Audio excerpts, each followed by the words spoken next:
শেষ হাতিয়ার হুমকি, হুঁশিয়ারি, হুমকি, থ্রেট। অভিষেক ব্যানার্জি এসআইআর নিয়ে মিথ্যাচার করতে গিয়ে থ্রেট দিচ্ছেন, হুমকি দিচ্ছেন। তিনি নাকি দিল্লিতে 10 কোটি লোক নিয়ে যাবেন।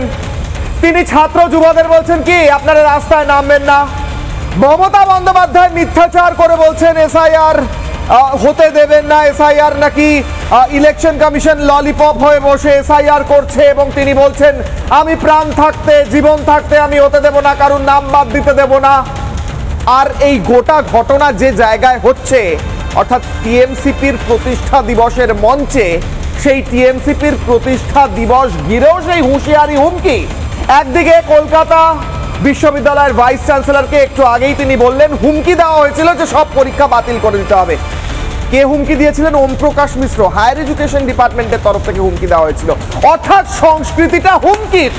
মমতা বন্দ্যোপাধ্যায় স্টেজ থেকে হুমকি দেন, অভিষেক ব্যানার্জি স্টেজ থেকে হুমকি দেন। আর এই গোটা অনুষ্ঠান করার জন্য কলকাতা বিশ্ববিদ্যালয়ের ভাইস চ্যান্সেলর থেকে অন্যান্যদের হুমকি দিয়ে বলা হয় সব পরীক্ষা বাতিল করে দাও। মমতা বন্দ্যোপাধ্যায়ের বাংলায় হুমকির সংস্কৃতি, হুমকিটাই পদ্ধতি, হুমকিটাই প্রসেস। হুমকি দিয়ে অশান্তি সৃষ্টি করে ভোট লুট করতে চান মমতা, অভিষেক? প্রশ্ন করছি আজ কি সলার অগ্নিবাণ।